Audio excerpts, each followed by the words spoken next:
बिस्मिल्लाहिर्रहमानिर्रहीम। अस्सलाम वालेकुम व्यूवर्स मैं आपको अपने इस यूट्यूब चैनल ईडीयू ट्रेनिंग पर खुश आमदीद कहता हूँ। व्यूवर्स, आज की वीडियो में बात होगी एहसास कफ़ालत प्रोग्राम के हवाले से जो नई अपडेट्स शेयर की गई हैं उनके हवाले से बात करेंगे। मुख्तसर वीडियो है, ज़रूर सुनिएगा। सबसे पहले आपको बताया जाएगा 8171 की सर्विस दोबारा खोल दी गई है। ये किस मकसद के लिए खोली गई है, इसके साथ साथ जो माजूर अफराद हैं उनके हवाले से अपडेट शेयर की जाएगी।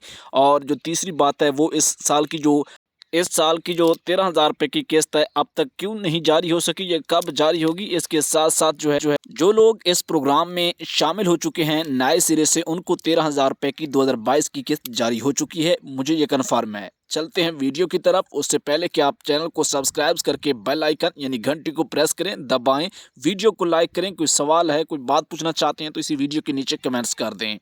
सबसे पहले बात की जाएगी, इस साल की जो किस्त है वो 15 मार्च के बाद जारी होगी। और उन लोगों के हवाले से जो पहले पैसे लेते आ रहे हैं, जो नए लोग शामिल हो रहे हैं, उनको बतदरीज तरतीब के साथ अब किस्त भेजी जा रही है। अब बात कर लेते हैं 8171 की सर्विस क्यों खोली गई है। ये एहसास राशन रियायत प्रोग्राम के लिए खोली गई है और उसमें एहसास राशन रियायत के तहत घरानों की रजिस्ट्रेशन के लिए एहसास 8171 सर्विस दोबारा खोल दी गई है।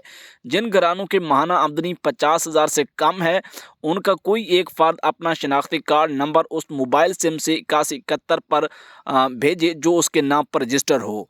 इसके साथ साथ अगर बात कर ली जाए जो माजूर अफराद हैं उनके हवाले से, तो उनका यह है कि उनका माजूरी का जो सर्टिफिकेट है नादरा से जारी करवा कर एहसास प्रोग्राम के दफ्तर में ज़रूर जमा करवाएं। वो लोग बराह रास्त प्रोग्राम में शामिल हों। उम्मीद करते हैं कि आज की वीडियो आपको अच्छी लगी होगी। इस तरह की मजीद videos, Ehsaas Kafalat program, Benazir income support program, Kafalat card बनवाने, इन तमाम तर हुकूमती इमदाद के प्रोग्रामों की वीडियोस हासिल करने के लिए हमारे यूट्यूब चैनल ईडीयू ट्रेनिंग को सब्सक्राइब करते रहें और बर वक्त आगाह रहिए। इजाज़त।